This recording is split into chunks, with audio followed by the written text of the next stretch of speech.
ತೆರವಾಗಿರುವ ಸಂಡೂರು ವಿಧಾನಸಭಾ ಕ್ಷೇತ್ರದ ಉಪಚುನಾವಣೆ ಕಣ ರಂಗೇರುತ್ತಿದ್ದು, ಪಟ್ಟಣದ ಬಿಜೆಪಿ ಕಚೇರಿಯಲ್ಲಿ ಬಿಜೆಪಿ ಪಕ್ಷದಿಂದ ಉಪಚುನಾವಣೆಯಲ್ಲಿ ಸ್ಪರ್ಧೆ ಮಾಡಲು ಬಯಸಿರುವ ಟಿಕೆಟ್ ಆಕಾಂಕ್ಷಿಗಳ ಪಟ್ಟಿ ದಿನದಿಂದ ದಿನಕ್ಕೆ ಹನುಮನ ಬಾಲದಂತೆ ಬೆಳೆಯುತ್ತಿದೆ. ಹೌದು, ಬುಧವಾರ ಸ್ಥಳೀಯ 8 ಜನ ಅಭ್ಯರ್ಥಿಗಳು ಬಿಜೆಪಿ ಕಚೇರಿಯಲ್ಲಿ ಪತ್ರಿಕಾಗೋಷ್ಠಿಯನ್ನ ಕರೆದಿದ್ದರು. ಪತ್ರಿಕಾಗೋಷ್ಠಿಯಲ್ಲಿ ಮಾತನಾಡಿದ ಆಕಾಂಕ್ಷಿಗಳು, ಇನ್ನು ಕೆಲವೇ ದಿನಗಳಲ್ಲಿ ಉಪಚುನಾವಣೆಗೆ ದಿನ ನಿಗದಿಯಾಗಿ ಚುನಾವಣೆ ನಡೆಯಲಿದೆ. ಸ್ಥಳೀಯರಾದ ನಾವು 8 ಜನ ಟಿಕೆಟ್ ಆಕಾಂಕ್ಷಿಗಳಾಗಿದ್ದೇವೆ. ಕಾರ್ತಿಕೇಯ ಘೋರ್ಪಡೆ ಮಹಾರಾಜರು ಹಾಗೂ ಬಿಜೆಪಿ ಪಕ್ಷ ನಮ್ಮಲ್ಲಿ ಯಾರಿಗೆ ಟಿಕೆಟ್ ಕೊಟ್ಟರೂ ನಾವೆಲ್ಲರೂ ಒಗ್ಗಟ್ಟಿನಿಂದ ಪಕ್ಷದ ಅಭ್ಯರ್ಥಿಯ ಪರವಾಗಿ ಕೆಲಸ ಮಾಡುತ್ತೇವೆ. ನಾವು ಹಲವಾರು ವರ್ಷಗಳಿಂದ ಪಕ್ಷಕ್ಕಾಗಿ ಮತ್ತು ಪಕ್ಷದ ಸಂಘಟನೆಗೆ ಸಾಮಾನ್ಯ ಕಾರ್ಯಕರ್ತರಾಗಿ ದುಡಿದಿದ್ದೇವೆ. ಹಾಗಾಗಿ ನಮಗೆ ನಮ್ಮ ಕ್ಷೇತ್ರದ ಜನರ ಸೇವೆ ಮಾಡಲು ಒಂದು ಅವಕಾಶವನ್ನು ನೀಡಬೇಕೆಂದು ಕೇಳುತ್ತಿದ್ದೇವೆ ಎಂದರು. ಇನ್ನು ಪಕ್ಷ ಹೊರಗಿನವರಿಗೆ ಟಿಕೆಟ್ ಕೊಟ್ಟರೆ ಆಗ ನಿಮ್ಮ ನಿಲುವೇನು ಎಂಬ ಪತ್ರಕರ್ತರ ಪ್ರಶ್ನೆಗೆ ಉತ್ತರಿಸಿದ ಅವರುಗಳು, ಬಿಜೆಪಿ ಪಕ್ಷ ಹಾಗೂ ಕಾರ್ತಿಕೇಯ ಘೋರ್ಪಡೆ ಅವರ ನಿರ್ಧಾರಕ್ಕೆ ನಾವು ಬದ್ಧರಾಗಿರುತ್ತೇವೆ ಎಂದು ಒಮ್ಮತದ ಅಭಿಪ್ರಾಯವನ್ನ ತಿಳಿಸಿದರು. ನಂತರ ಸಂಡೂರು ಬಿಜೆಪಿ ಮಂಡಲ ಅಧ್ಯಕ್ಷರಾದ ನಾನಾ ಸಾಹೇಬ್ ನಿಕಂ ಅವರಿಗೆ ಆಕಾಂಕ್ಷಿಗಳೆಲ್ಲರೂ ಸೇರಿ ಮನವಿಯನ್ನ ಸಲ್ಲಿಸಿದರು. ಈ ಸಂದರ್ಭದಲ್ಲಿ ಸ್ಥಳೀಯ ಟಿಕೆಟ್ ಆಕಾಂಕ್ಷಿಗಳಾದ Gandi Marappa, Raghunath RT, Prahlad D, Adiveppa, VS Shankar, B Manjunath, K Mallikarjuna, Ramakrishna ಸೇರಿದಂತೆ ಬಿಜೆಪಿ ಮಾಧ್ಯಮ ವಕ್ತಾರರಾದ ದರೋಜಿ ರಮೇಶ್ ಇನ್ನಿತರರು ಉಪಸ್ಥಿತರಿದ್ದರು. ಮಾಧ್ಯಮದ ಮಿತ್ರರಿಗೆ ಸ್ವಾಗತ ಕೋರ್ತಾ ಇವತ್ತು ಪ್ರೆಸ್ ಮೀಟ್ ಪತ್ರಿಕಾ ವಿಶೇಷ ಸಭೆ ಮಾಡ್ತಾ ಇದ್ವಿ. ಕಾರಣ ಇಷ್ಟೇ, ಈಗ ಸಂಡೂರಿನಲ್ಲಿ ಉಪಚುನಾವಣೆ ಬರ್ತಾ ಇದೆ. ಆ ಉಪಚುನಾವಣೆಯಲ್ಲಿ ಸ್ಥಳೀಯ ಅಭ್ಯರ್ಥಿಗೆ ಅವಕಾಶ ಮಾಡಿಕೊಡಬೇಕು ಅಂತೇಳಿ ಜಿಲ್ಲಾ ಮತ್ತು ರಾಜ್ಯ ಅಧ್ಯಕ್ಷರಿಗೆ ಮನವಿ ತಗೊಂಡು ಹೋಗಬೇಕು. ತಮ್ಮೆಲ್ಲರ ಮುಖಾಂತರ ಹಾಗೂ ನಮ್ಮ ಮನವಿ ಮುಖಾಂತರ ಈ ಸಂದೇಶವನ್ನು ರವಾನಿಸಬೇಕು ಅಂತೇಳಿ ಈ ಕಾರ್ಯಕ್ರಮವನ್ನು ಅಥವಾ ಈ ಸಭೆಯನ್ನು ನಾವು ಹಮ್ಮಿಕೊಂಡಿದ್ವಿ. ನಮಗೆ ಮಹಾರಾಜರವರ ಒಂದು ಮಾರ್ಗದರ್ಶನದಲ್ಲಿ ಈ ಕಾರ್ಯಕ್ರಮವನ್ನು ಈ ಸಭೆಯನ್ನು ನಡೆಸ್ತಾ ಇದ್ವಿ ಮತ್ತು ಸ್ಥಳೀಯರಿಗೆ ಒಂದು ಆದ್ಯತೆ ಕೊಡ್ರಿ, ಸ್ಥಳೀಯರಿಗೆ ಒಂದು ಆದ್ಯತೆ ಕೊಡಬೇಕು ಅಂತೇಳಿ ನಾವು ತಮ್ಮ ಮೂಲಕ ಮಂಡಲದ ಅಧ್ಯಕ್ಷರ ಮುಖಾಂತರ, ಜಿಲ್ಲಾಧ್ಯಕ್ಷರ ಮುಖಾಂತರ, ರಾಜ್ಯಾಧ್ಯಕ್ಷ ತಲುಪಿಸುವ ಕಾರ್ಯಕ್ರಮ ಮಾಡ್ತಾ ಇದ್ವಿ. ಇದು ಈ ಸಭೆಯ ಉದ್ದೇಶ.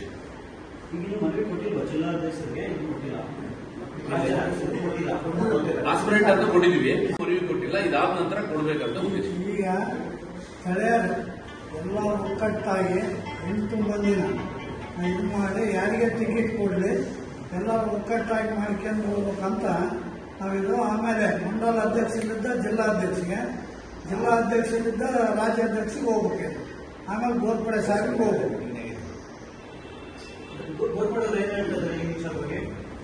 ಅಲ್ಲ, ನಾವು ಕೇಳ್ಕೊಂತೀವಿ. ಮಾರ್ಗದರ್ಶನದ ಮೂಲಕನೇ ನಾವು ಪ್ರೆಸ್ ಮೀಟ್ ಯಾವಾಗಲೂ ಗೋರ್ಪಡೆ ಉದ್ದೇಶ ಲೋಕಲ್ ಆಗಿ ಹಾಕ್ಬೇಕಂದ್ರೆ ಅವ್ರ ಆಸೆ ಇರೋದು. ಯಾಕಂದ್ರೆ ಹೊರಗಡೆ ಬಂದ್ರೆ ಯಾವ ರೀತಿ ಹೆಂಗಿರ್ತಾರೋ ಏನಂತ ಗೊತ್ತಿಲ್ಲ.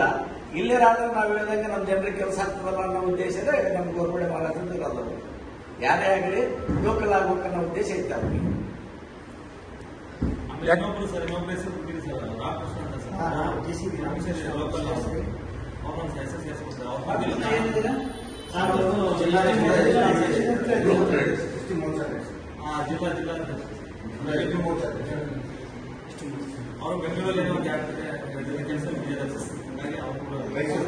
ಅಲ್ಲ, ಇನ್ನೊಂದು ಮುಖ್ಯವಾಗಿ ಏನಂತ ಕೇಳಿಬರ್ತದ ಏನಂತಂದ್ರೆ, ಕಾರ್ತಿಕ್ ಗೋರ್ಪಡೆಯವರು ಚುನಾವಣೆ ಬಂದಾಗ ಮಾತ್ರ ಬರ್ತಾರೆ. ಆಮೇಲೆ ಅವರು ಈ ಕಡೆ ಸಂಡೂರು ಕಡೆ ಮುಖ ನೋಡೋದಿಲ್ಲ, ಸಂಡೂರು ಜನತೆ ಪರಿಸ್ಥಿತಿನ ಅರ್ಥ ಮಾಡ್ಕೊಂಡು ಸಮಸ್ಯೆನೇ ಕೇಳೋದಿಲ್ಲ. ಹಿಂಗಾಗಿ ನಾವು ಕಾರ್ತಿಕ್ ಗೋರ್ಪಡೆಯವರಿಗೆ ಹೆಂಗ್ ಓಟ್ ಹಾಕ್ಬೇಕು ಅಂತಕ್ಕಂಥ ಕೂಗು ಕೇಳಿ ಬರ್ತಾ ಇದೆ. ಸೋಲು ಕಂಡಾಗ ಏನಾಗ್ತದೆ ರಾಜಕೀಯದಾಗ, ಗೆದ್ದೊಂದು ಸೋತಂಗೆ ಸತ್ತಂಗೆ ಅಂತ ಒಂದು ಆ ತರ ನಡೀತದೆ. ನಮಗೆ ಒಂದ್ಸಲ 2 ಸಲ ಸೋಲು ಕಂಡಾಗ ಏನಾಗ್ತದೆ, ಮನುಷ್ಯನಿಗೆ ಯಾರಿಗೆ ಆಗ್ತದೆ, ನನಗೆ ಹಿನ್ನಡೆ ಆಗ್ತದೆ ಮನಸ್ಸು. ಏನ್ ಮಾಡ್ಬೇಕು ಈ ಮಹಾರಾಜರಿಗೆ ಬಂದು ಏನ್ ಮಾಡಕ್ ಸಾಧ್ಯ? ಇಲ್ಲ, ಜನಗಳ ಮಧ್ಯೆ ಇಲ್ಲ. ಗೋರ್ಪಡೆಯವರು ಜನಗಳ 2013ರಲ್ಲಿ ಬಿಜೆಪಿ ಪಕ್ಷ 3,300 ಮತಗಳನ್ನು ಪಡೆದಿತ್ತು. ಆದರೆ ಯಾವಾಗ ಮಹಾರಾಜರು ರಾಘವೇಂದ್ರನವರಿಗೆ ಆಶೀರ್ವಾದ ಮಾಡಿದ್ರು, ಅವರು 2013ರಲ್ಲಿ 3,500 ಅನ್ಕೊಂಡಿಸ್ತಾರೆ ಅಂದಾಜು.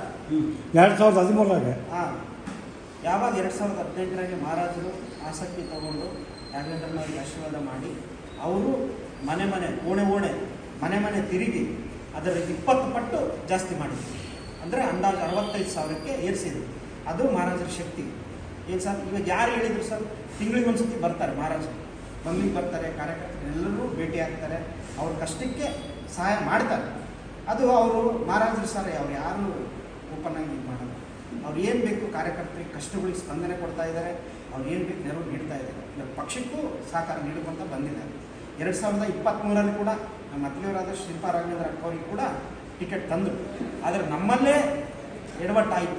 ಪಕ್ಷದ ಅಭ್ಯರ್ಥಿ ಅದು ಎಡವಟ್ಟಾಗಿದ್ದಕ್ಕೆ ಓಟು ಸ್ಪ್ಲಿಟ್ ಆಯಿತು.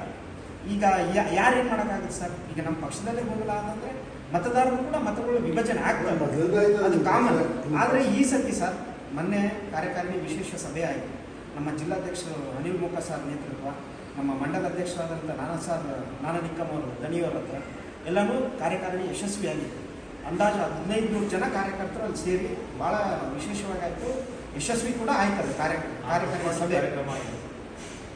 ಈ ಸತಿ ವಿಜಯೇಂದ್ರನವರು ಅಧ್ಯಕ್ಷ ಆಗಿರೋದ್ರಿಂದ, ರಾಜ್ಯಾಧ್ಯಕ್ಷ ಆಗಿರೋದ್ರಿಂದ ಆಮೇಲೆ ಯಾಕೆ ಏನು ಅಂತ ನೀವು ಕೇಳ್ತಾ ಇದ್ದೀರಲ್ಲ, ನನ್ನ ಈಗ ನಾನು ಹೊಸದಾಗಿ ಪಕ್ಷಕ್ಕೆ ಸೇರಿದ್ದೀನಿ. ನಾನು ಹೊರಗಿಂದ ನೋಡ್ತಾ ಇದ್ದೀನಲ್ಲ, ಈ ತಾಲೂಕಿನಾಗೆ ಬಿಜೆಪಿ ಪಕ್ಷದ ಪರವಾಗಿ ಬೇಕಾದಷ್ಟು ದುಡ್ಡು ಕಳ್ಕೊಂಡು ಹೋರಾಟ ಮಾಡಿರ್ತಕ್ಕಂಥವ್ರು ಗೋರ್ಪಡೆಯವರು. ಅದರ ಉಪಯೋಗ ತಗೊಂಡು ದುರುಪಯೋಗ ಮಾಡಿಕೊಂಡು ಪಕ್ಷದಲ್ಲೇ ತಿಳಿದಂಗೆ ಮಾತಾಡಿದ್ರೆ ಹೆಂಗೆ ಅವರು ಮನಸ್ಸಿಗೆ ನೋವಾಗೇ ಆಗ್ತದೆ. ಅಲ್ಲ, ಒಬ್ಬನು ಸತ್ಬೋದಾಗಿತ್ತಲ್ಲ, ಅದೇ ದಿವಾಕರ್ ಸತ್ಬೋದಾಗಿತ್ತಲ್ಲ. ಸೆನ್ಸಸ್ ಬೇರೆ ಹೇಳ್ತೀನಿ.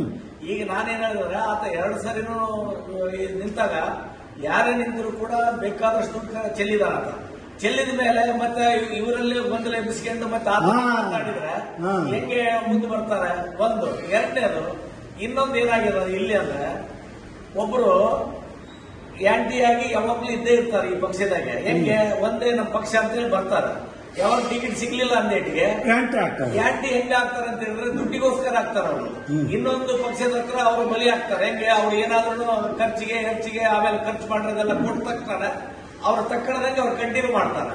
ಕಂಟಿನ್ಯೂ ಮಾಡಿದಾಗ ನಮ್ಮ ಪಕ್ಷಕ್ಕೆ ಹೊಡೆದು ಬಿಡ್ತಾರೆ. ಹಂಗಾಗಿರೋದ್ರಿಂದ ಈಗ ಏನ್ ಹೇಳ್ತಾರೆ, ಪ್ರಜಾಪ್ರಭುತ್ವ ಎಲ್ಲರಿಗೂ ಹಕ್ಕಿದೆ ನಿಂದ್ರದಕ್ಕೆ, ನಿಂದ್ರಬಹುದು ಅಂತಾರೆ. ಲಾಸ್ಟ್ ಈ ರೀತಿ ಪ್ರಜಾಪ್ರಭುತ್ವ ಅಂದ ತಕ್ಷಣ ಅವ್ರ ಸ್ವಂತಕ್ಕೆ ಅವ್ರು ನಾನು ನಿಂದಿರ್ತೀನಿ ಅಂತ ಹೇಳಿ ತಯಾರಾದಾಗ ವರಿಷ್ಠರ ಮೇಲಿರ್ತಕ್ಕಂಥವ್ರು ಅವ್ರನ್ನ ಪಕ್ಷದಿಂದ ಹೊರಗಾಕ್ಬೇಕು. ಆದ್ರೂ ಅವರು ಆಗ್ಲಿಲ್ದಂಗೆ ಇವರು ಹಿಂಗೆ ಮಾಡ್ಕೊಂತ ಹೋದ್ರೆ ಈ ಪಕ್ಷ ಹಿಂಗೆ ಉಳಿತದೆ. ದಯಮಾಡಿ ಈ ರೀತಿ ಆದ್ರೆ ನೆಕ್ಸ್ಟ್ ಯಾರನ್ನ ಆ ರೀತಿ ಆದ್ರೆ ನಮ್ಮ ಪಕ್ಷಕ್ಕೆ ಸೇರಿಸ್ಕೊಂಡಂಗೆ ದೂರ ಇಟ್ರೆ ಅವರಿಗೆ ಬುದ್ಧಿ ಬರ್ತದೆ. ಈಗ ನೋಡ್ರಿ, ಹೋದ್ ಸರಿ ಒಂದಿಬ್ರು 3 ನೋಡಿದ್ವಿ ನಾವು. ನೋಡಿದ್ರೆ ಮತ್ತೆ ಪುನಃ ಪಕ್ಷಕ್ಕೆ ಬಂದಾಗ ಸೇರಿಸ್ಕೊಂಡ್ರು, ಈಗ ಅವರಿಗೆ ಅನುಕೂಲ ಇದೆ. ಮತ್ತೆ ನಾಳೆ ಅದೇ ಕೆಲಸ ಮಾಡಿದ್ರೆ ಮತ್ತೆ ಏನ್ ಮಾಡಕ್ಕಾಗ್ತದೆ? ನಾವು ವರಿಷ್ಠದನ್ನ ಕಂಟ್ರೋಲ್ ಮಾಡಬೇಕು. ಆಮೇಲೆ ಈಗಲಿಂದನೇ ಅದನ್ನ ಕ್ರಮ ತಗೋಬೇಕು. ಅವರು ನಮ್ಮ ಜಿಲ್ಲಾಧ್ಯಕ್ಷರಾಗಿರ್ಲಿ, ತಾಲೂಕು ಅಧ್ಯಕ್ಷರಾಗಿರ್ಲಿ, ಸ್ಟೇಟ್ ವರಿಷ್ಠರಿಗೆ ನೀವು ಕ್ರಮ ತೆಗೆದುಕೊಳ್ಳಕ್ಕೆ ಆದೇಶ ಕೊಡ್ಬೋದಲ್ಲ? ಅಲ್ಲ, ಈಗ ನಾವು ಮಾಡ್ತಾ ಇರೋದು ಅದೇ ಕೆಲಸನೇ. ಈಗ ಒಕ್ಕಟ್ಟಾಗಿ ಮಾಡ್ತಿರೋದು ಅದೇ ಕೆಲಸನೇ. ಆಮೇಲೆ ಇನ್ನೊಂದು ಏನಾಗಿದೆ ಅಂದ್ರೆ, ನಮ್ಮಲ್ಲಿ ನಾವು ಯಾರೇ ಇದ್ರೆ ಅವ್ರು ಬಡವರಿರ್ಲಿ ಶ್ರೀಮಂತರಿರ್ಲಿ ಎಲ್ಲರೂ ದುಡ್ಡಿದ್ದರೆ ಇರೋದಿಲ್ಲ. ಯಾರಿಗೆ ಟಿಕೆಟ್ ಕೊಟ್ಟರು ಕೆಲವು ಕಡೆ ನೀವು ನೋಡಿದಿರಿ, ಹೋದ ಎಲೆಕ್ಷನ್ಗೆ ಹೊಟ್ಟೆ ಹಾಕಿ ಗೆಲ್ಸಿರ್ತಕ್ಕಂಥ ಜನ ಇದ್ದಾರೆ. ಈಗ ನಮ್ಮಲ್ಲೇ ಯಾರ ಬಡವರಿರ್ಲಿ ಸೌಕರ್ಯರಿರ್ಲಿ, ಇವರು ನಮ್ಮಲ್ಲಿ ನಮ್ಮ ತಾಯಿ ಇದಾದ್ರೆ ಅವ್ರ ಸ್ವಂತಕ್ಕೆ ಮಕ್ಕಳಾದ್ರೆ ಅವರಿಗೆ ಮಲೆ ಹಾಕೊಡ್ತಾರೆ. ಈ ವಯ್ಯಾಲ ಎಷ್ಟು ದಿನ ಅವ್ರು ಬದುಕ್ತಾರೆ, ಆಮೇಲೆ ಸಾಕ್ ತಾಯಿ ಎಷ್ಟು ಜನ ಅವ್ರನ್ನ ಸಂಪಾದಿಸ್ಕೊಂತಾಳೆ.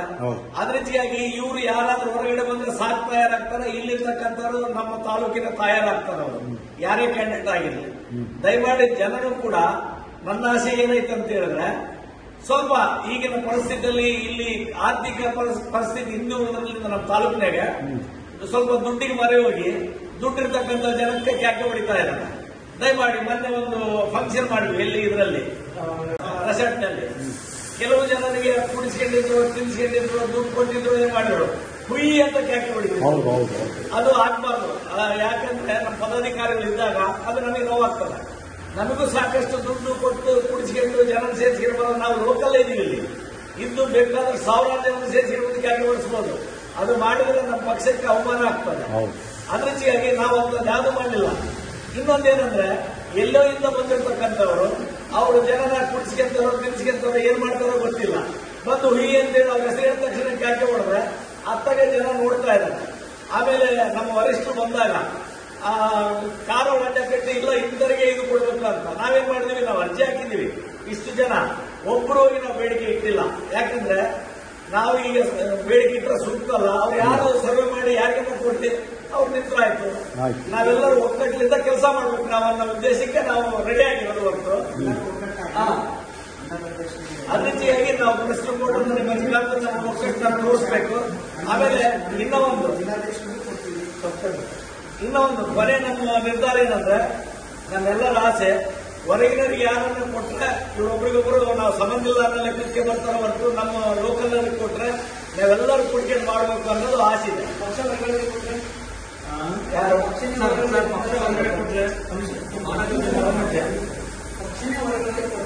ಈಗ ನಮ್ಮ ಬೇಡಿಕೆ ಏನಿದೆ ಅದು ಇರ್ತೀವಿ.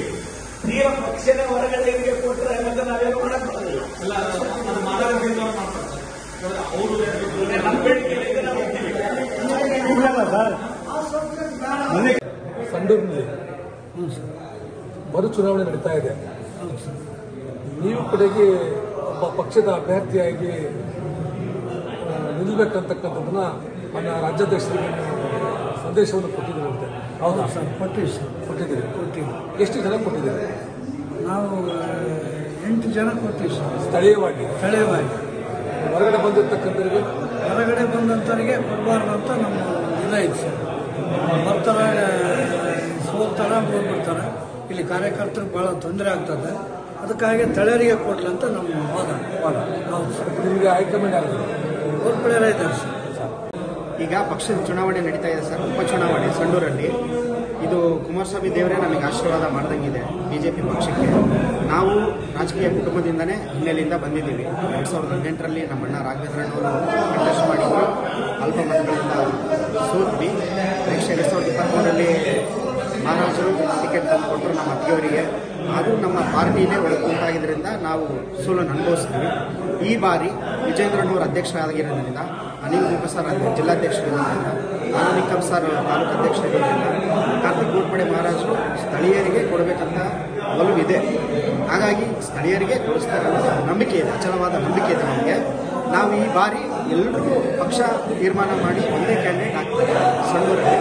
ಈ ಬಾರಿ ಬಿಜೆಪಿ ವಿಜಯ ಶತಸಿದ್ಧ. ಇಲ್ಲೇ ಒಂದ್ಸಲಿ ಕೇಳಿ ಬರ್ತಾ ಇದೆ ಸಂಡೂರು ತಾಲೂಕಿನಲ್ಲಿ. ಹಾಂ ಸರ್.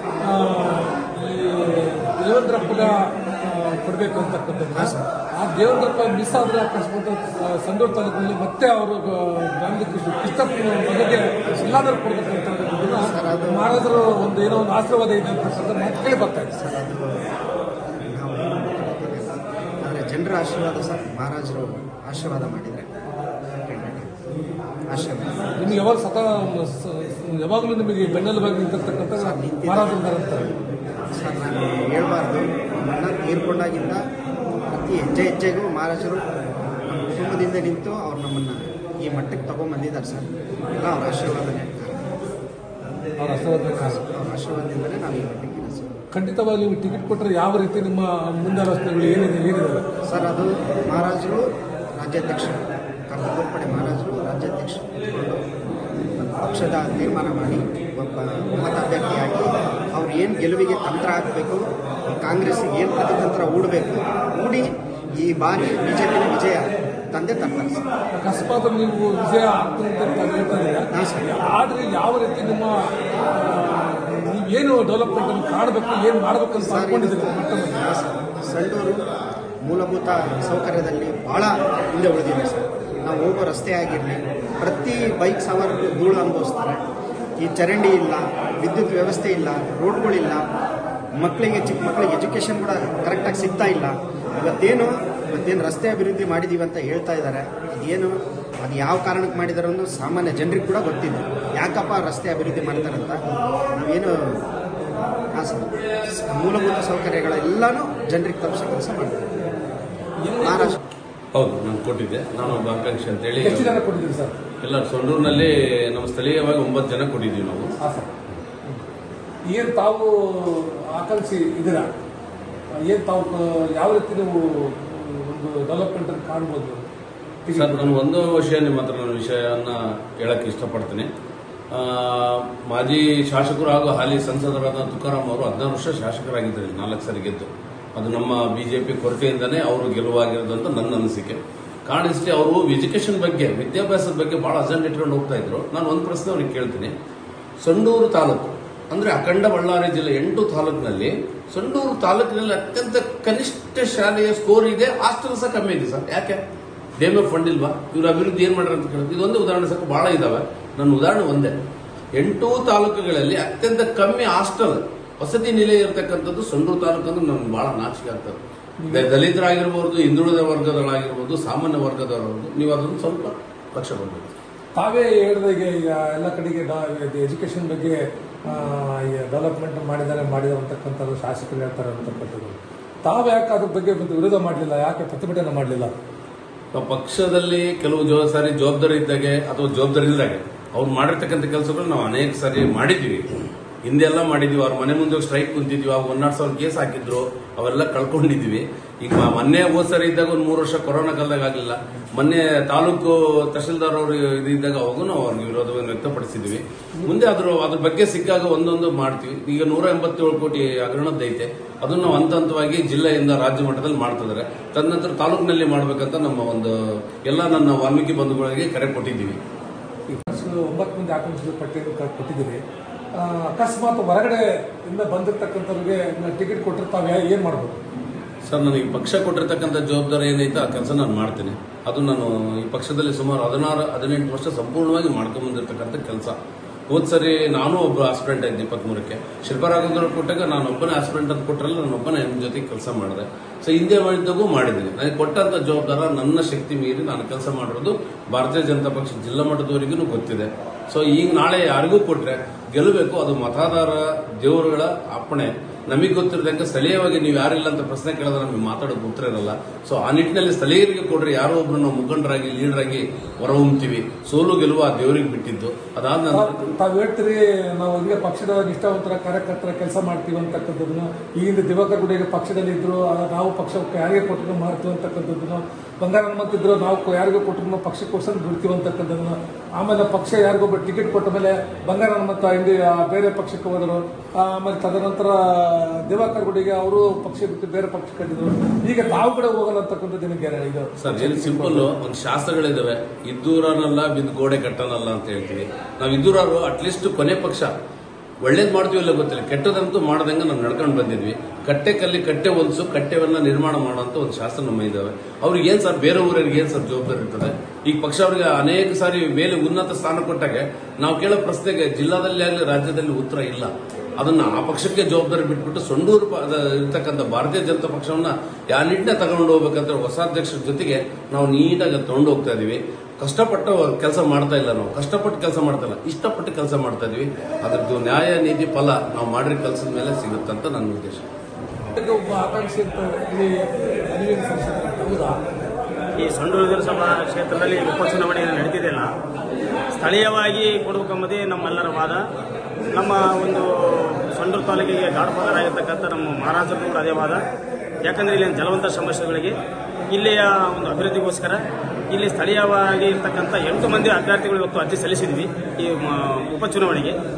ಈಗ ಇಲ್ಲಿ ಸ್ಥಳೀಯರಿಗೆ ಅವಕಾಶ ಮಾಡಿಕೊಟ್ರೆ ಭಾಳ ಮುಂದಿನ ದಿನಗಳಲ್ಲಿ ಜನರಿಗೆ, ಸಾರ್ವಜನಿಕರಿಗೆ ಎಲ್ಲರಿಗೆ ಒಳ್ಳೆಯದಾಗತಕ್ಕಂಥ ಆ ಒಂದು ಅಭಿಪ್ರಾಯದಲ್ಲಿ ನಾವು ಸ್ಥಳೀಯರೇ ಕೊಡಬೇಕಂತ ನಮ್ಮ ವಾದ.